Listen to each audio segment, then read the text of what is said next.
Welcome back. I'm Helen. I'm James. And we are global nomads. And in 2024, we sold everything we owned to travel the world full time. And this week, we are in Luang Prabang in Laos. Or Lao. Laos. Yeah. We thought we would start off by giving you a quick room tour. We are here at the Avani in Luang Prabang. We are in a suite. Is it just a straight suite? Is that what it's called? Yeah. Okay, we're in a suite. So we do have a nice sitting area and an extended bathroom, and we're on like a corner, so we have a corner balcony too. So we'll give you a quick look around.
So we are here at Main Street Bar and Grill. This is where we have breakfast every morning, and in the evening there is a bar upstairs, and they do a dinner menu too. It's not a very extensive menu, but there's kind of a mix of Western and Lao dishes. So we'll give you a look around.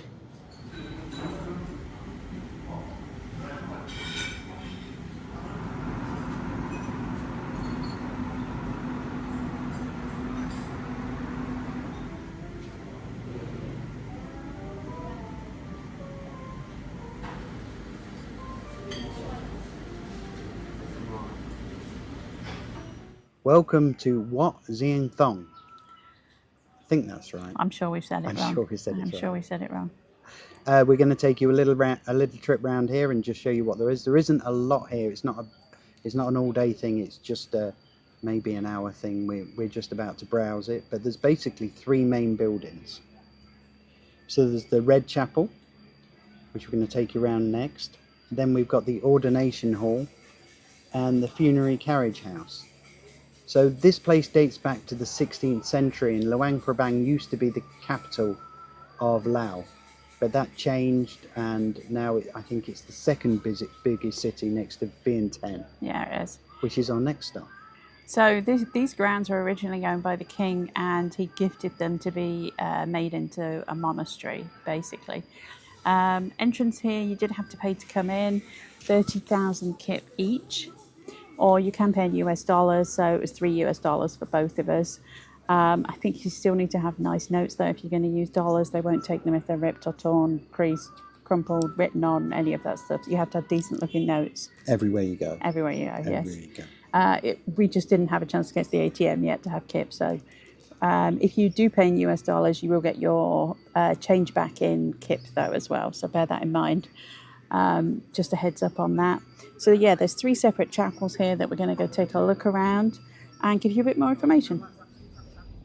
We've seen a lot of Buddhist temples on our trip around Southeast Asia, and apart from the white and blue temples, which we just saw in Chiang Rai, this was completely different. There was a lot of stenciling as opposed to carving, and there was also a lot of red and gold, and there was also a lot of glass. One thing we've noticed about Laotian temples is that they like to have a lot of Buddhas rather than just one Buddha in the center there. And we went to a Buddha cave which has got hundreds, if not thousands, of Buddhas. And one of these buildings also had it was crammed full of different Buddhas, different sizes, different poses. If you don't know, there are 7 poses of Buddha, one for each day of the week. And all over the place there was absolutely tons of Buddhas. And just a quick reminder, to enter the temple complex you do need to be dressed appropriately. So this means for ladies you need to have your shoulders covered and knees covered, and for men you also are not allowed in shorts either. So just a quick heads up on that. Our next stop was the National Museum. The entrance fee was 60,000 kip. They will take US dollars, and that's approximately $3 per person. The big thing to consider here is it closes between 11:30 and 1:30, which means that once you're in there, you can explore the grounds, but you can't go into the former Royal Palace or any of the exhibition halls. Once again, you do need to dress conservatively here, so just the same as at the temples, you need to have your shoulders and knees covered. You are also not allowed to take photographs inside any of the buildings. You can take photos in the grounds, but not inside any of the buildings. And so you also need to leave any bags that you are carrying in a building with lockers. So they are quite strict about this. I still thought it was worth a visit here, despite us not being able to go in all of the buildings because we got there just before 11:30. It was definitely worth a visit for me anyway, just to see the Buddha and see where the city was named after. And the grounds are quite pretty as well. You only really need to spend an hour or maybe 2 in total here though. Yes, I would agree. Our last stop of the day was to the UXO Museum. UXO stands for Unexploded Ordnance. In total, during the years of 1964 and 1973, there was over 500,000 plane loads of bombs dropped as part of the Indochina War.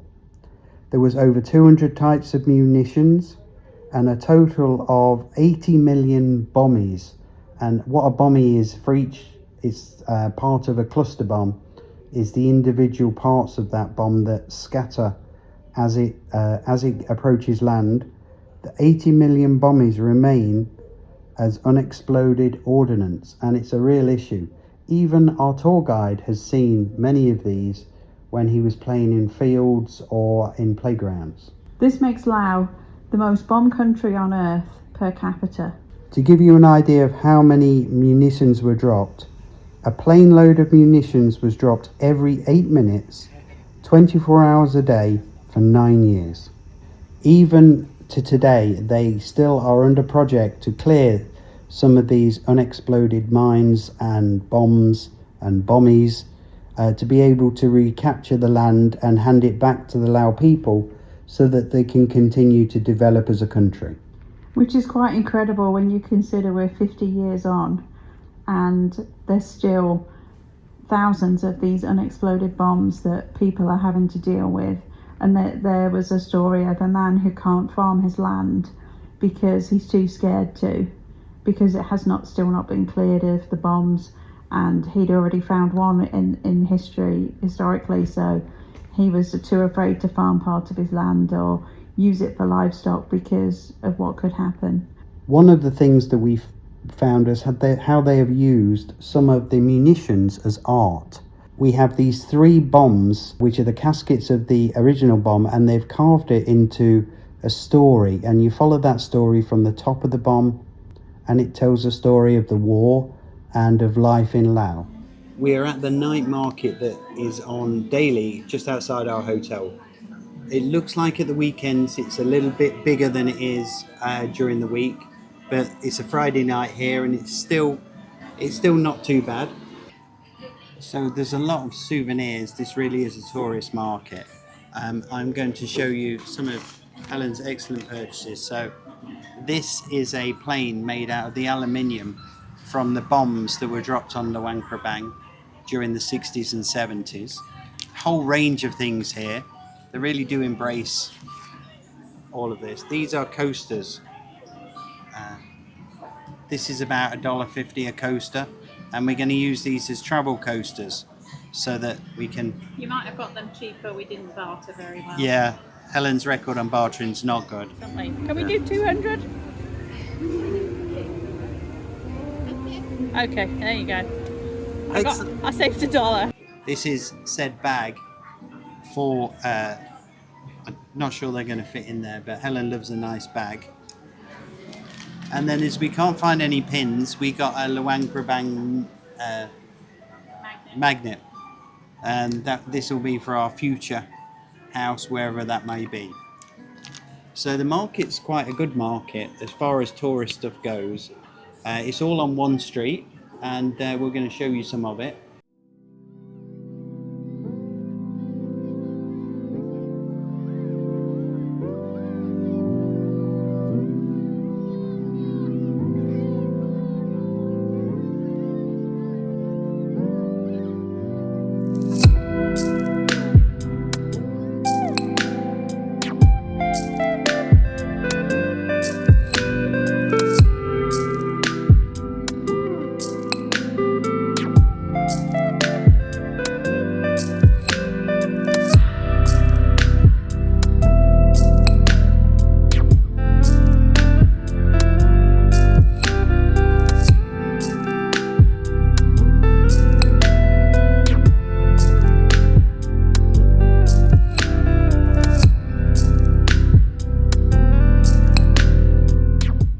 We're currently at the Luang Prabang bakery. Helen's having a Tanqueray and tonic, which she hasn't been able to get any of that for a while. I ordered a strawberry yogurt. I'm not quite sure how that goes. I think we chose the most expensive place here because I think a main is about $6 or $7 US. So for here, that's pretty expensive. But And my gin and tonic was about $4 US. $4 US. So we're going to have some of this and see how it goes. So cheers.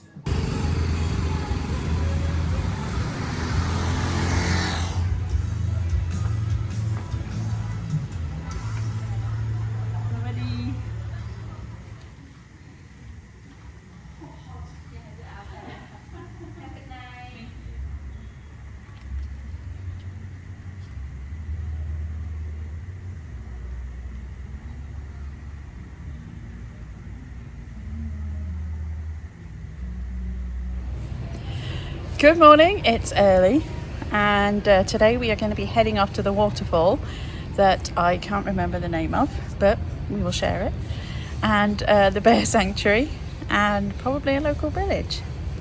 So come along and we will take you there.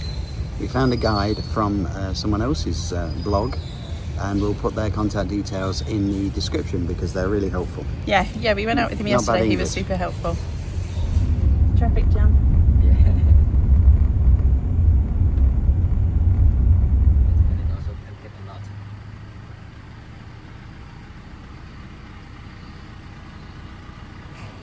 So we've arrived at the Kuang waterfall. Took us about an hour and 15, hour and 20 from Luang Prabang. The road's a little bit bumpy, but it's not too bad. They're doing some maintenance on it, but there's a lot of potholes, so it does slow the journey down quite a lot. And I would go in a car, not a tuk-tuk. Yeah, I think it would be especially bumpy in a tuk-tuk, and the tuk-tuk drivers seem to be going a little bit faster than the minivan that we were in. So when you arrive at the waterfall, that you'll park up in the parking lot at the bottom and buy your ticket at the bottom. And you just had an interesting experience trying to pay in dollars. So the ticket is 60,000 kip. 60,000 kip is less than 3 US. So normally you can use a clean and not damaged US note without too many problems.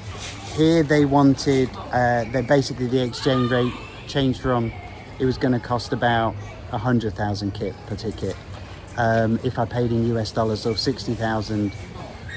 So take that as you want. This is just as well. We've been a bit lazy in terms of we haven't taken much kip out, and we're not actually in Laos for that long, so we don't.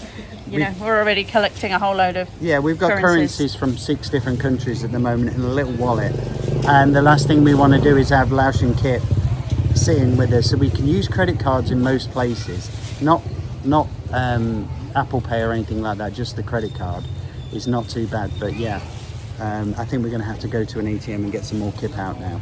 But we got our ticket anyway, and then at the bottom where you buy your ticket, there's little golf carts that will bring you up the hill to the entrance, which is over here behind us. And just outside there's also a little market where you get on and off the little electric car. There's a little market, there's like fresh fruit, cafes, little souvenirs too. So. And the bear sanctuary is somewhere around here. Yeah, we're going to go through the entrance and see if we can see that.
So yes, I'm very sweaty. We just walked to the top and walked back down.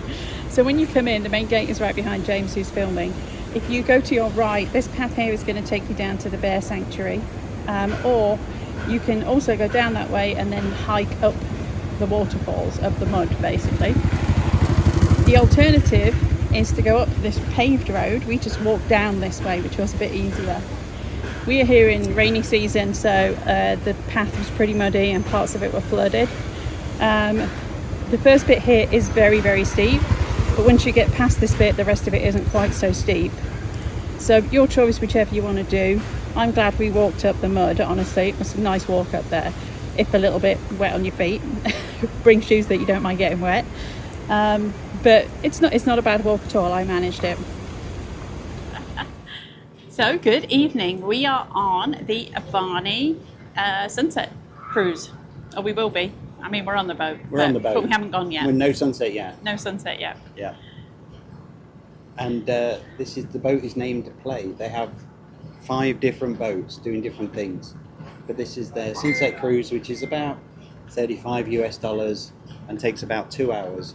So we're going to be leaving about 5 o'clock, and hopefully we'll see some sunsets. And as part of that, in the 2 hours, basically you get free flow drinks for 2 hours. There's wine, beer. I just tried the local Luang Prabang beer.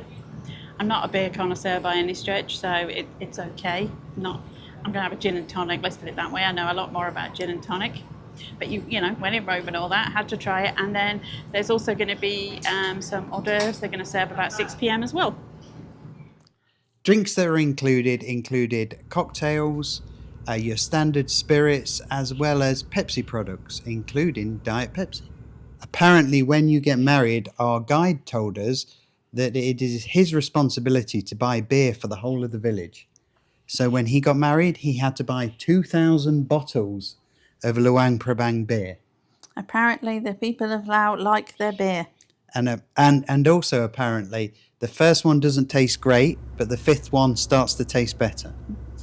That was what our bartender on the riverboat, Kuang, told us. The hotel took us on a golf cart the short distance down to the pier, and we boarded down the steep embankment. Just to give you a heads up, if you go on any boat in Luang Prabang, you are going to have to walk down a pretty steep, muddy embankment. I didn't see any of the boats that had piers. Maybe some of them do. We also had to then navigate our way across another boat to get to our boat because our boat was kind of double parked. It's pretty standard procedure here, but just be aware you will have to get down some pretty uneven steps and maybe across the mud as well. We left the dock just before 5 p.m. and headed upriver for a little ways first, and then turned around and headed downriver, which we were quite glad about because we got to see another part of the river we hadn't already seen on the Mekong cruise. Once you get past a little bit further past Luang Prabang, it's very scenic. There's just a few villages and some bigger mountains. Overall, it was a really nice evening. It's a shame about the sunset, but that's the one thing you can't guarantee is the weather. But it was a little bit cloudy, and then it started to rain. But it did not spoil the moment. Didn't spoil the cruise at all. It was really good service. Excellent service, some really tasty snacks, and a really enjoyable couple of hours. So this is Tay. This is our tour guide here in Luang Prabang, and I'll let him demonstrate, but he speaks great English. He's took us down on a couple of day tours today. He's got an amazing vehicle. So anything you would like to say there, Tay? So by the way, also thank you so much for letting me to be your tour guide. And by the way, I'm gonna say Sabadi again. So Sabadi gonna be the signatures of Laos at here. So this one we call no, and then also welcome to visit Luang Prabang or visit Laos. So in Luang Prabang, we also have many places, or even the traditional or the culture is also very beautiful. Yeah. So we're gonna put Tay's contact details. So if you're ever in Luang Prabang, you can look him up and he can take you around and show you the sights. So we've stopped at the Lao Buffalo Dairy, and this is buffalo ice cream. I have vanilla. Helen has Baileys. Never seen a water buffalo drink Baileys, but there you go. And just behind us, over there, you'll see some water buffalo. And this is a tour you can do to go and feed the water buffalo. And they've also got goats, it looks like. Pigs, chickens, rabbits. And the ice cream, I have to say, jolly nice. It's very creamy.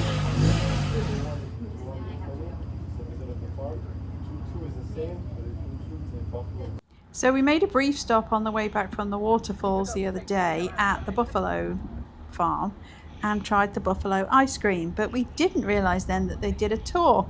So today we headed back to do that tour. The cost of the tour was $16 US per person. Now you can pay with a credit card with a 3% surcharge. You can also pay with Lao Kip. You can also pay with Thai baht, or you can also pay with US dollars. As long as the US dollars are in no folded corners, no rips, they're good clean notes. So they'll take any money that they can off you to do the tour. They do two tours. The first one is a little bit less expensive at around about 9 or 10 US. And this gives you a tour of the farm, and you get to have a go at milking the buffalo. The second tour, which we did, is a little bit longer, and we did all of that stuff, and also got to feed the baby buffalo a milk bottle, which was very cute. And Helen now wants a baby buffalo. I do. The second tour also included another buffalo ice cream, a tea or coffee, and a piece of cake. The buffalo farm is actually a social enterprise, and they actually don't own any of the buffalo. They rent them from local farmers and are currently working with about 300 local farmers. So basically the process is they pay a fee to the farmer to rent the buffalo, and they milk them, they feed them and milk them. They then are able to use that milk for various products like the cheeses they make and the ice cream, which they then sell. They also use the animals to train local farmers on how to take care of the animals properly. So how to deal with them if they have any kind of medication needs, how to give them vaccinations, and kind of general husbandry too. There's a small on-site classroom as well where they are teaching local children English and Chinese, and they have volunteer teachers go in to teach both languages. The tour starts at the pig farm. This is a separate section and split into adult pigs, little baby pigs, and medium-sized pigs. They're all a bit smaller than what we're used to in the pink style of pig in the UK. Some of them have been bred with Laotian wild pigs, and they kind of have a browny fur on the with stripes on the edge. Yeah, as opposed to the plain black pigs that they have here. Apparently they do taste a little bit different as well to our regular pink pigs that we're used to, but as James said, much smaller. The next section they take you to has got the really baby pigs, and look how cute they are. They are so cute, and we got to go in there and feed them. And fun fact, if you rub a pig's belly, they go to sleep. They're very friendly. They did like having human interaction. The very small piglets we weren't allowed to touch. The ones that we petted were about 6 months old, but the real baby ones you're not allowed to touch, but we were able to feed them. We also got to go into the rabbit enclosure and see some little baby rabbits that were only a week old. But it was fun to see the rabbits, and you could play with them and fuss them and feed them. Do you like the rabbits? They're so cute. Do you want to take one home? Yes, I want to take them all home. I want to take these home and a pig. And a pig. How about an elephant? And probably a buffalo. Yes, and an elephant. I have my own petting zoo. In Carry-On. Yes. The next stop then is a local buffalo, which we both got to be shown how to milk. And here's something I never thought I'd say. Today I milked a water buffalo. And it was actually really great fun. Quite difficult. It's one of those things that if you watch the Generation Game in the 80s, you might have seen them do it. No Brucey bonus here. It was quite difficult.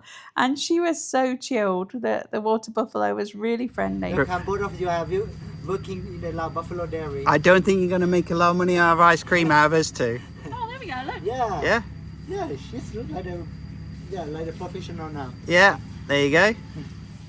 She was only in this kind of wooden milking restraint for a few minutes while we were milking her, and they let her out. And typically they're not in there.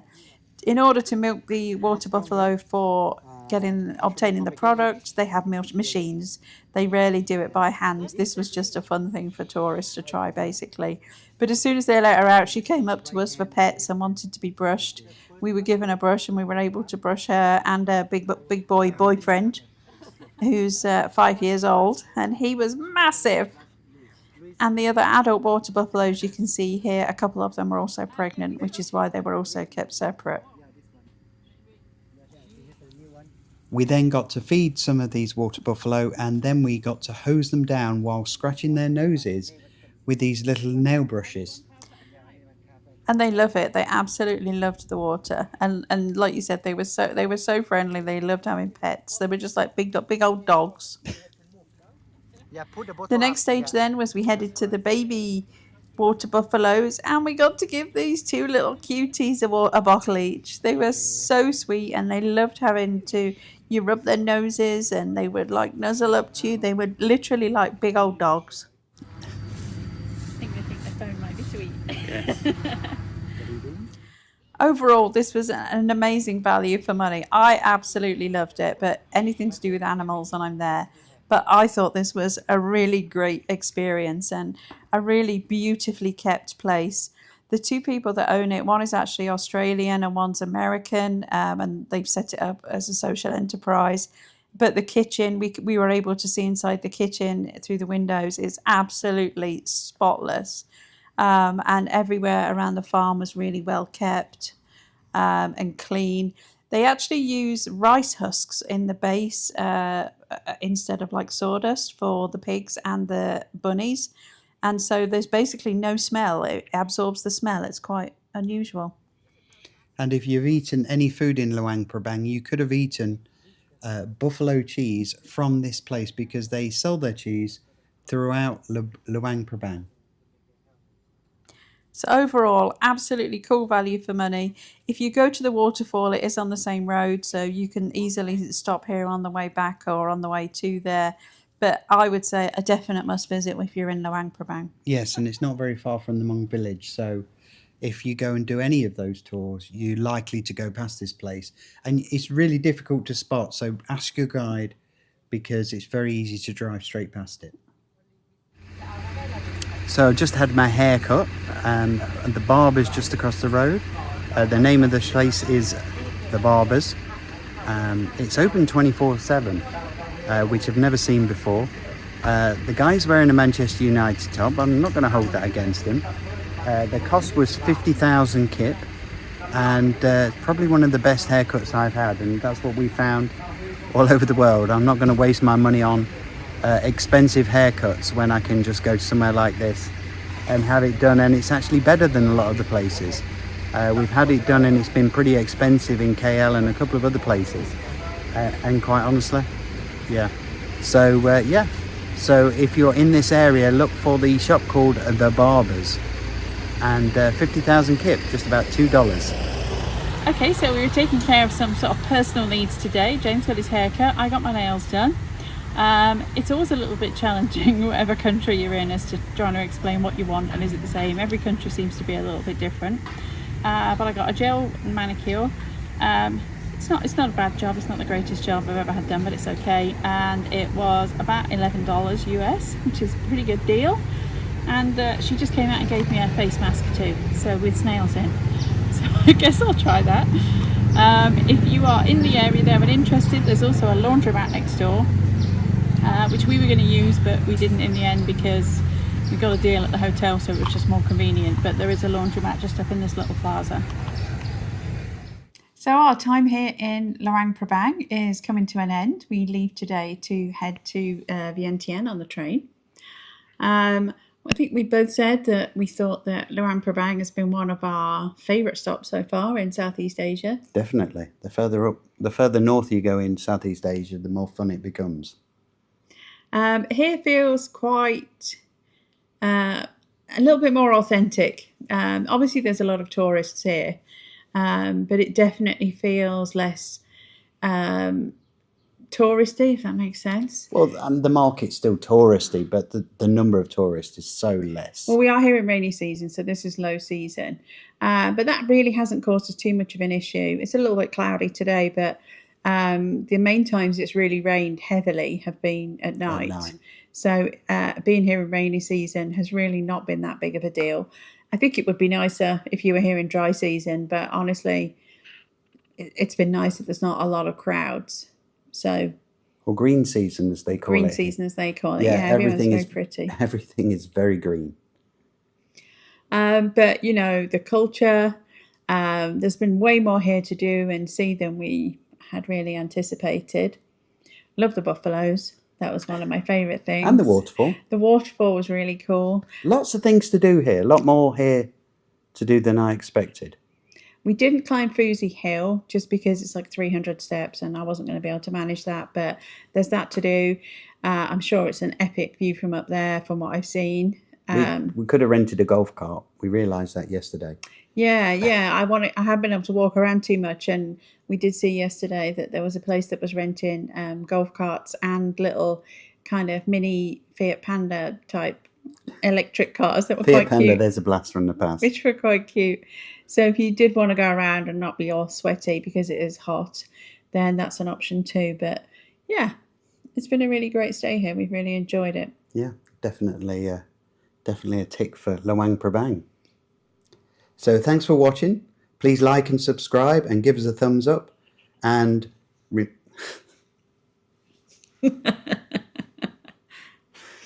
and remember, you're here for a good time, not for a long time. We'll see you in the next video. Bye for now.